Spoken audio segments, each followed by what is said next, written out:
Welcome to the Go Flush Yourself podcast with Jared Kirk and Matt Milbauer.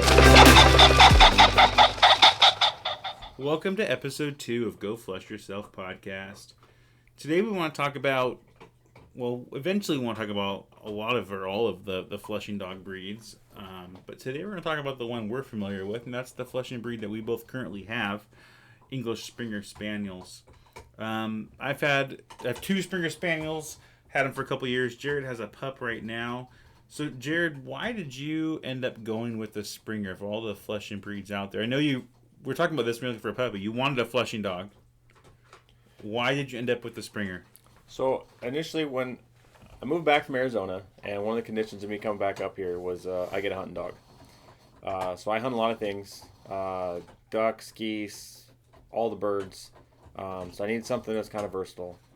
But I also needed something that was kind of a good family dog. I got 4 kids, wife, I just needed something that was a good family dog, but could hunt everything that I hunt. So started looking at all the different breeds, looking at Goldens. I like those. There's a couple that I was looking at. Looked at Labs too. Again, I like those ones. And then I saw Matt's dogs, his little Springer Spaniels. Mine are little. Mine are like 33 pounds and 38 pounds. Like, they're little Springers. They're both female. They're tiny dogs, but I just love their personalities. I watched them during hunting season and just hunting with Matt and stuff, and just watching them and just kind of really liked them. And then Matt kind of told me about his breeder and Rocky's Kennels in Utah, and so I started just talking with Rocky, or Rocky's Kennels. I guess his name is Josh. Started talking with Josh, and then just really loved the interaction I got with him. During that time, I was talking to other breeders and stuff like that, and just the interaction wasn't there. Just the, I guess for lack of a better term, the passion. Talking to Josh, you kind of tell the dude's got a passion for the dogs, and I liked it. And then Josh let me know, he's like, hey, I got a couple dogs available. Couple puppies available, and I was able to convince the wife to let me buy one. So I ended up buying one and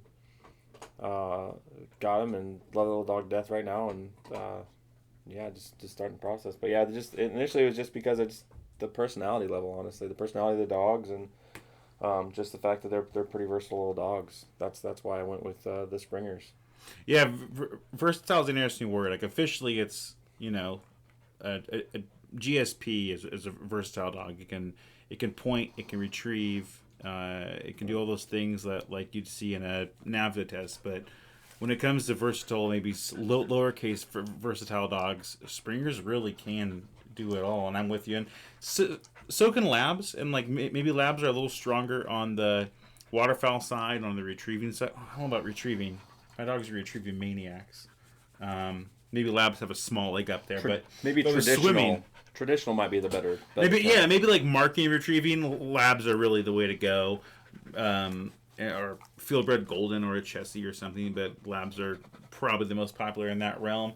But when it comes to upland, like, I think Springers have the leg up on Labs. Or Labs are great pheasant dogs. If you're in the cattails and you're in all sorts of different terrain, Labs can go. And if it's cold, they can go all day.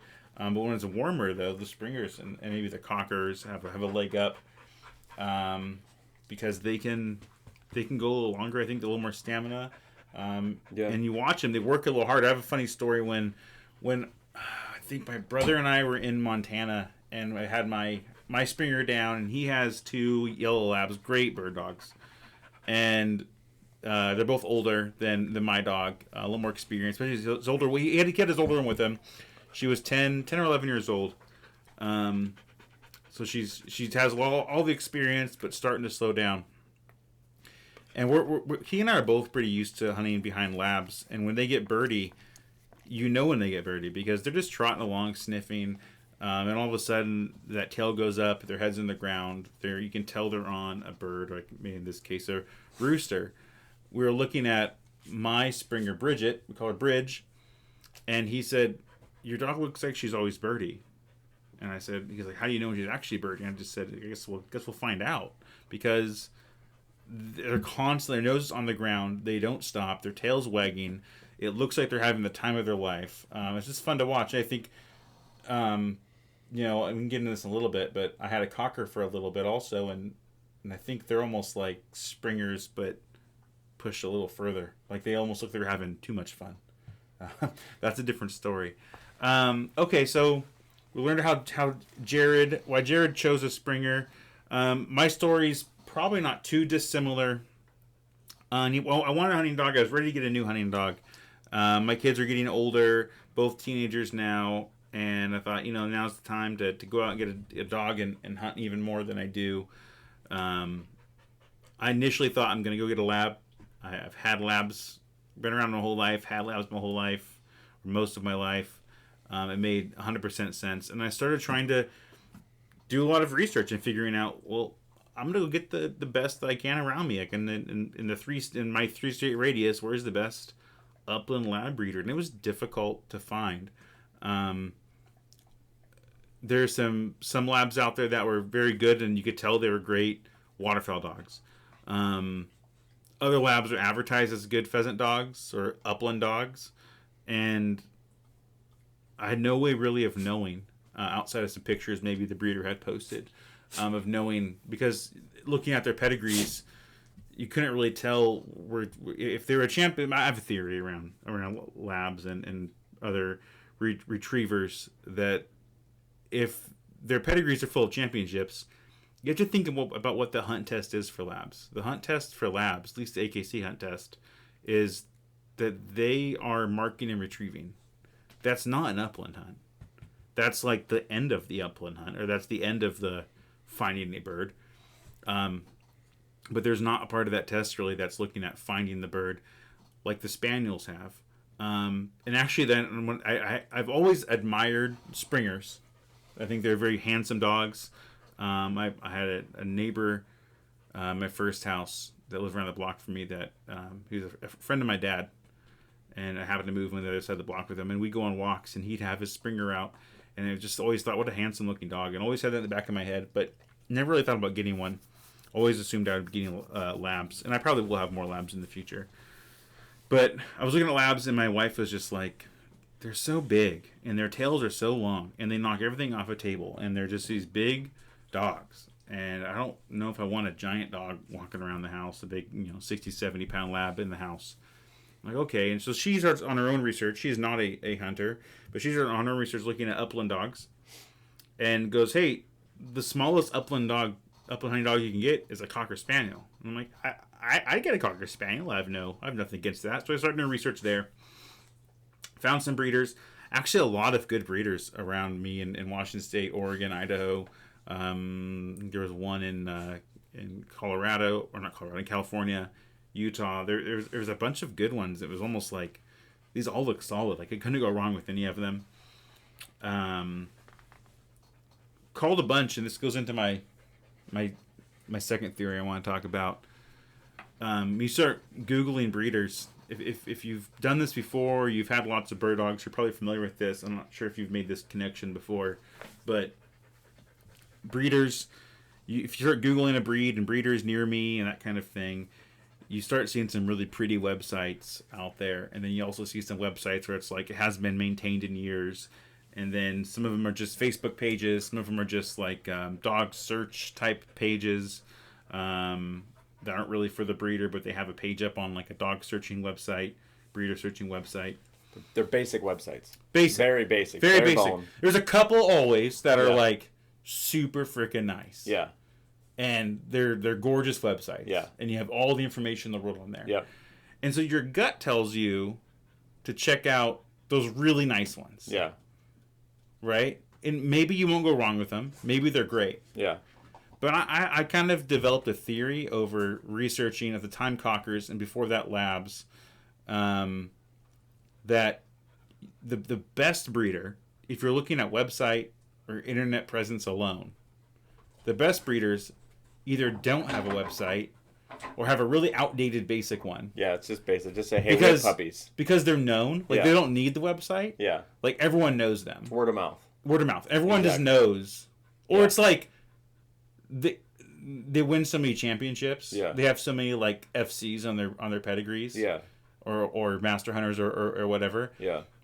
And everyone just knows, like, that's where you go.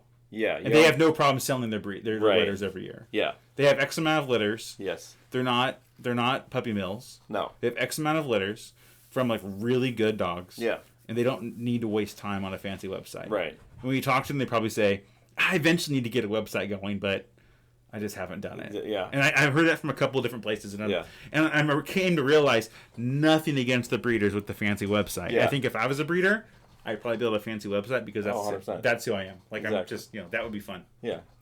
But I think that those breeders who I think there's that's the tier. If you're just doing a rule of thumb, the breeders who don't have the fancy website but just sell out of their they have great pedigrees. That's probably where you need to go. Anyhow,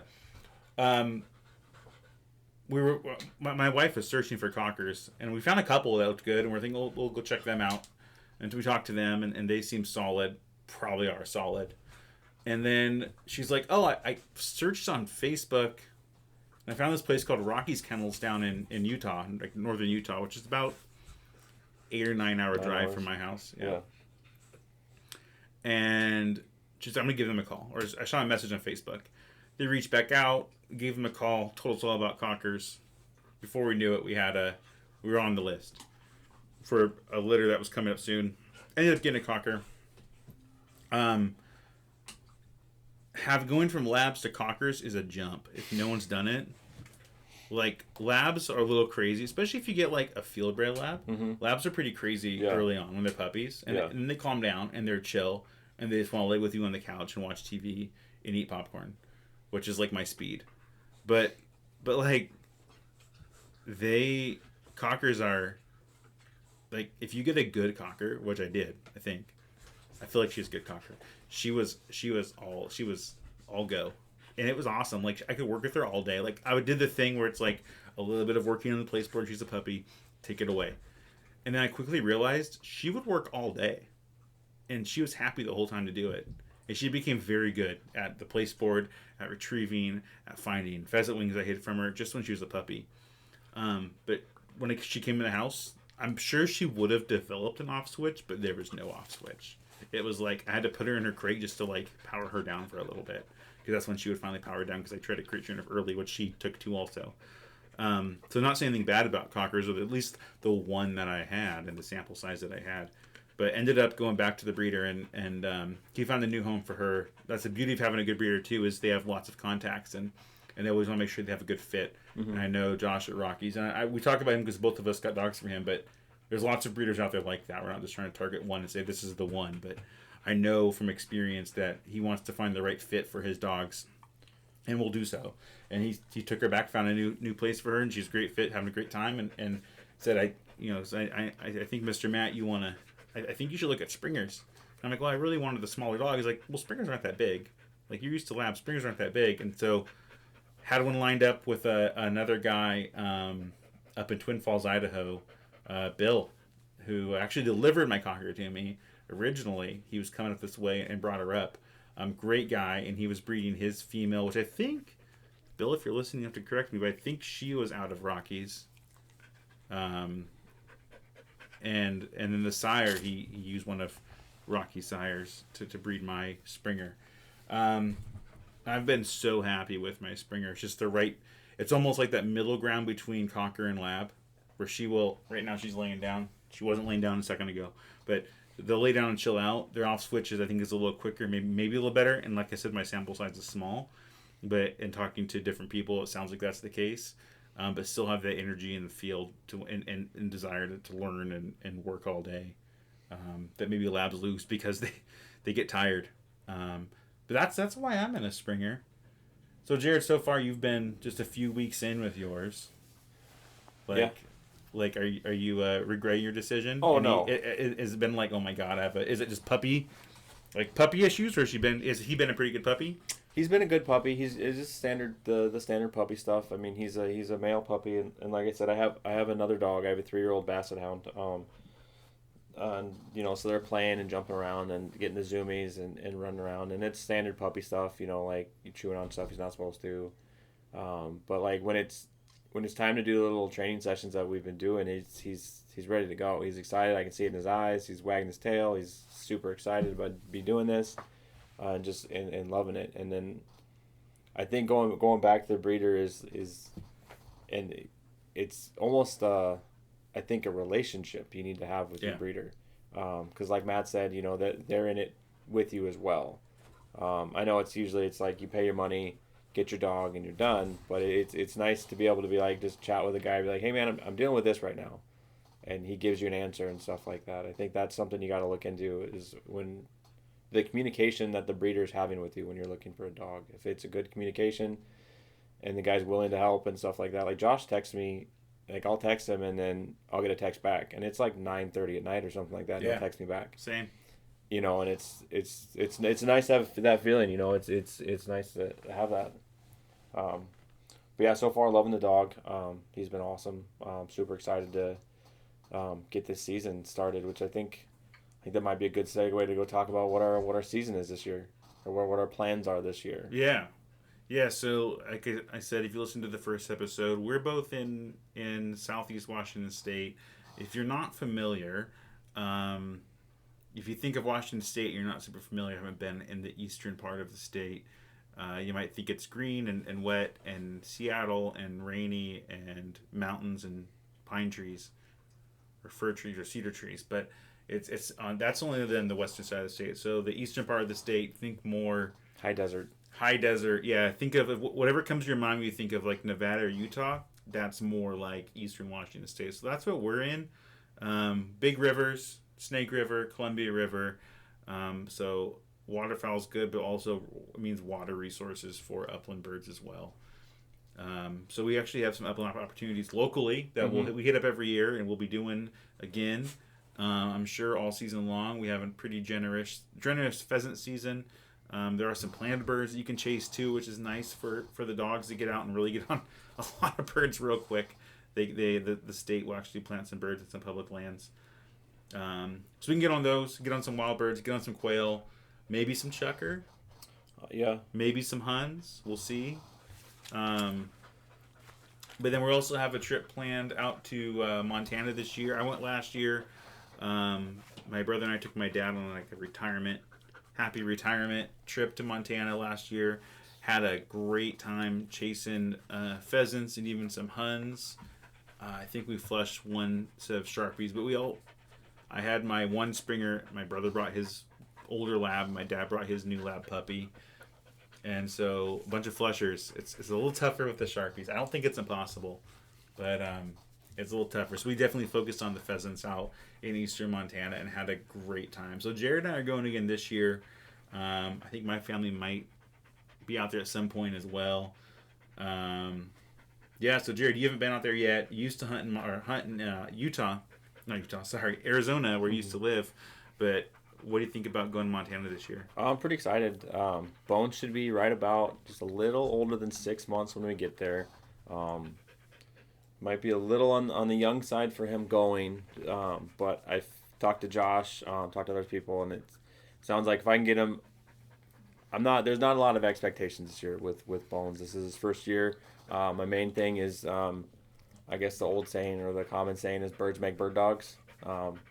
Not entirely sure if that's 100% correct, but I want to get him into some birds. Not that there's not birds in Washington, but the more bird contacts I can get, plus I got a trip out of it, so I mean, like, it's not the worst thing ever. But right now is I'm pretty stoked to go on the trip. It's gonna be a lot of fun, and I'm hoping Bones does at least a decent job. Gets me a couple birds. Yeah, I was looking at the pedigrees, and I think my younger Springer is Bones' aunt. It looks like so. They can go hunting with their family. I'm not sure if I'm bringing both Springers or just one yet, but yeah, definitely get some bird contacts out there. A lot more than we'll get in Washington, and that'll kind of supercharge Bones' development. And looking for birds. Yeah, if you have bird dogs, especially if you've had enough, you know what it's like when that flip switches, and they all of a sudden go from what am I doing? I'm having fun. I'm out here on a walk. I'm out here, running around in the grass. This is great. And all of a sudden, when they realize what they're doing and their DNA kicks in, whatever that is. But when you see them switch, and I saw that happen to Bridget last year in Montana. She was 1.5, yeah, she's about 18 months when she went last year. The season before, she had a puppy season. Went out at about 6 or 7 months old for her first hunt in like November, and just she pretty much trailed my brother and dad's labs all year and just had a great time. Got her nose on some birds, but was definitely just a puppy. But I took her to Montana after the first few flushes of pheasant. All of a sudden, she was the one finding pheasants and flushing up, whether it was hen or rooster. But she was flushing them up, and all of a sudden, she became a little hunter. And the rest of the season back in Washington, she was finding birds. Came back at opening day here, and she flushed. Well, I don't know if I want to say the shot to flush ratio, but It's irrelevant. I mean, no, it's not. It's fine. Irrelevant. It's fine. Because in Montana, her first flush in Montana, she flushed. I'll break first, and then I'll get into what happened in Washington. First flush in Montana, she flushed 2 roosters like close to at my feet, like 10 yards away, and I dropped them both, and I just felt like I was on cloud 9. Yeah. Just end the season right there. That was like, yeah, just because could have ended it right there. Yeah. I was totally happy. Back in Washington, she flushed 8 roosters opening day, and I shot 1. I missed the rest, but she didn't care. She was just like flushing birds and having a great time. Shot the first one and she got right on it. The pheasant almost felt like it was. She's only 33 pounds or so. She's little, and I don't think that's an excuse because I've seen cockers retrieve pheasants. So the first pheasant, like she got right on it where it shot, and then she got on top of it, but she didn't. She didn't retrieve it. And then later on that season, it had been last season, my brother and I were out hunting, and he shot a quail. Jake, if you're listening, I'm telling the story. But she, actually, it's not a bad story. It's not a bad story. Because you shot a quail. It was a great shot. You dropped this quail and it fell in this thicket, and you couldn't find it. And your dogs, your 2 labs are great hunting dogs. They couldn't get in there and find it. And you said, "Hey, send in your pup. See if she can help." So I sent her in there, and he's looking around, and it's thick, and they definitely blend in with their surroundings, and it's hard to see a quail even if it's right in front of you on the ground. It was not far from where he was looking. He goes, "Hey, she picked it up," and she brought it right to me, delivered it to hand, and just sat there and looked at me like, "Is that what I'm supposed to do?" And it was a thing of beauty. So seeing that click in was just great, and I can't stress enough the minimal amount of training I've done with her. Really just here, hup, and I don't even know what else I've taught her really. Like we did some play sport stuff, but I've heard people talk about this with play sports, but she, as much as my cocker loved her play sport, I would put it like on a 45-degree angle against the house, and she would like find a way to sit on it because she loved being on her play sport. I tried that with the Springer, and maybe it's just 2 different dogs. I'm not saying it's different breeds necessarily, but she's not super into it. She's like, "Yeah, I can do it. You can tell me to place, and I'll stand on it. This is kind of boring." But I take her hunting. It's like she's a hunting dog. I don't know how well she would do in testing or trialing.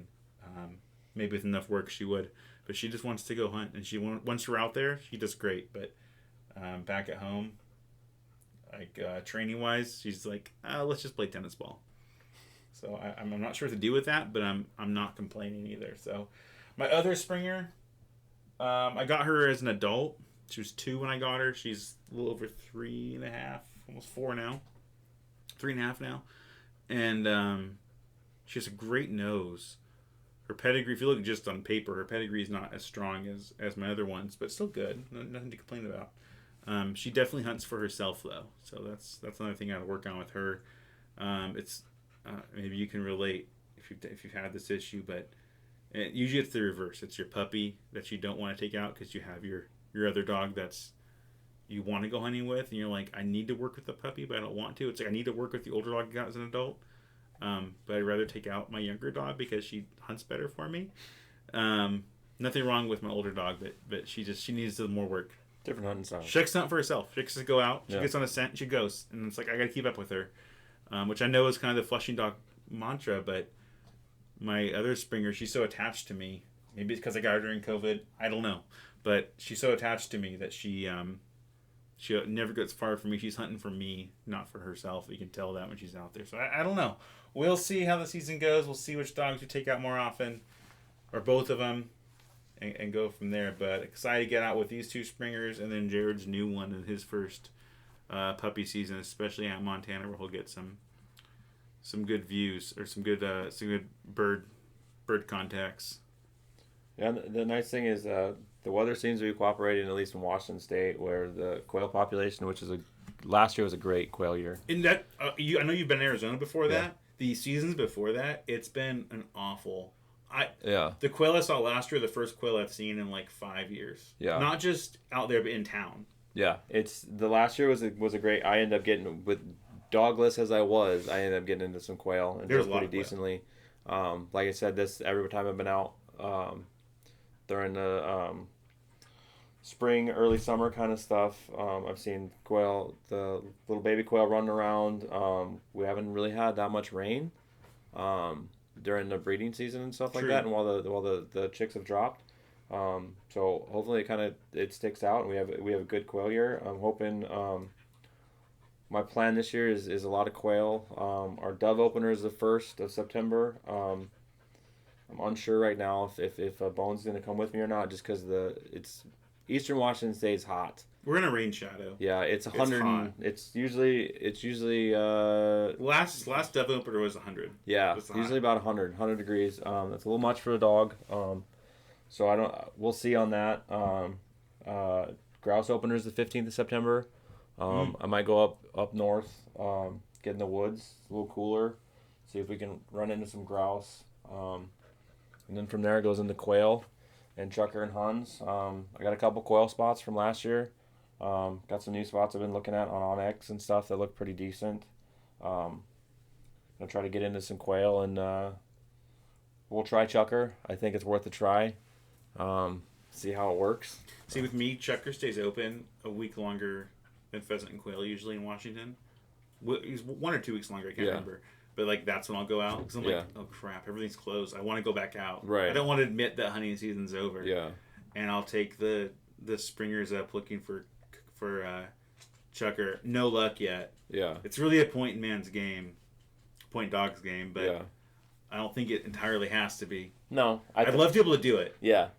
I think I got a couple spots that I've been looking at, checking out and stuff like that. I think are worth a shot this year with the dog.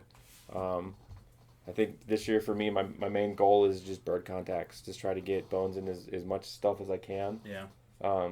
That's my excuse for my wife anyways, to tell her, I was like, it's for the dog. It's for the dog. It's not for me.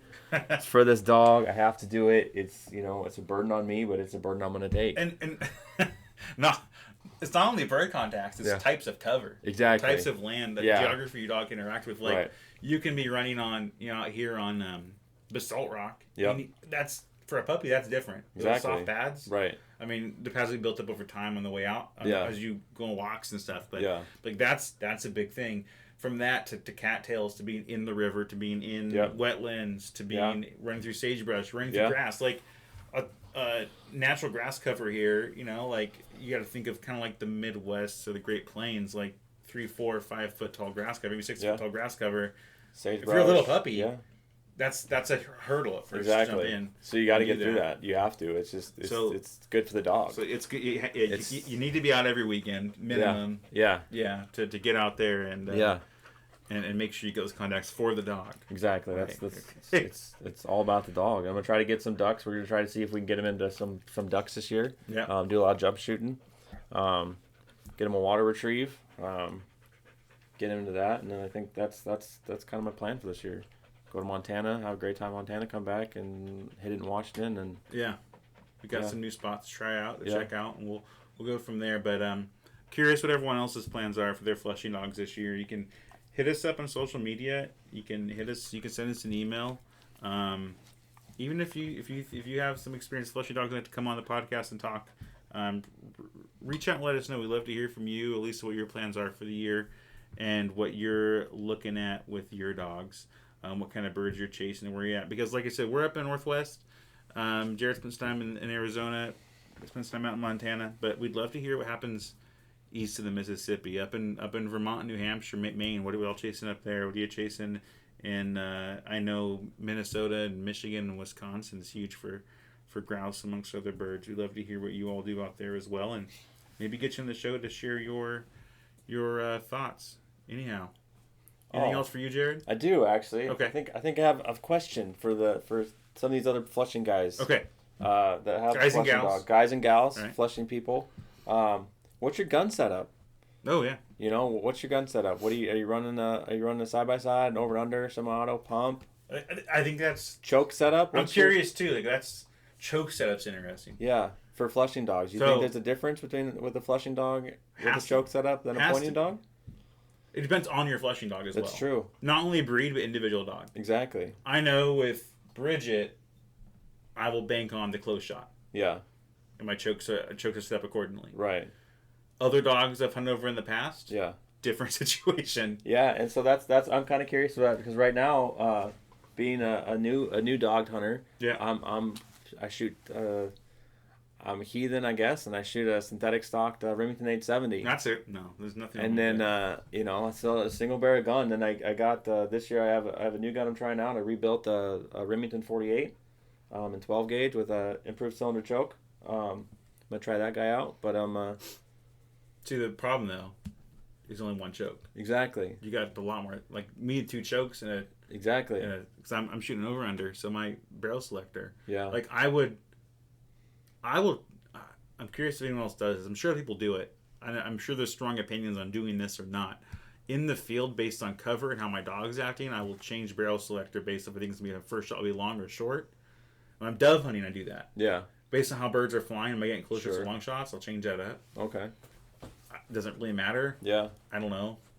Like I'm probably gonna miss either way or hit either way. Like I'm gonna hit or miss. Exactly. I don't think there's that much of a difference. Yeah. But I do it. Yeah. I'm curious how those guys set it up. Okay. I guess I'm double gun curious. I haven't really messed with the double gun. You So need double gun I probably do for the dog. for the dog. Yeah, I think it's for the dog. it's for the dog. You can't do what you're doing Exactly. for the dog right now. You can do it better. Exactly. You owe it to the dog. I do. Yeah, that makes sense. I mean, it's a fair argument. It is. But yeah, if you guys run Flushing dogs, I'm just curious what your gun setup is. I'm a big gun guy, and so I'm just curious. What's your gun setup? Yeah, Jared is the person I go to with the gun question. He will have the answer, and it won't even be looking it up. It'll just be like, "Oh, here's what you need." Like, oh, okay, Yeah. cool, and he's right every time. Like every time I ask, like, that's what I need. All right. Well, thanks for listening. Check us out on our social media, Facebook, Instagram, X/Twitter. I never know which one to say now. What does everyone say? X, formerly known as Twitter. There you go. You can shoot us an email. Our email's listed on our Patreon. You can search for Go Flush Yourself on Patreon, and all of those links are on there as well. They're also in the podcast description. We also have a shop. You can go on our Patreon or in the podcast description and get a link to our shop. We currently have stickers, magnets, and coffee mugs on there you can check out. We're actually just discussing on getting some hats set up for that with our logo, which we're fans of. Hopefully you like as well. But feel free to check us out there. We are not we're ad free and completely listener supported, so consider supporting us on Patreon. No pressure. Feel free to listen for free as well. If you're feeling generous, feel like you want to help out, you can throw us $2 a month on Patreon.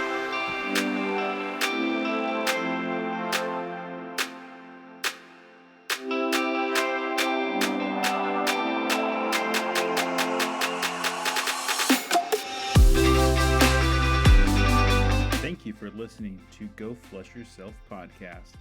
Check us out on Instagram and X. As an ad-free show, we are completely listener supported.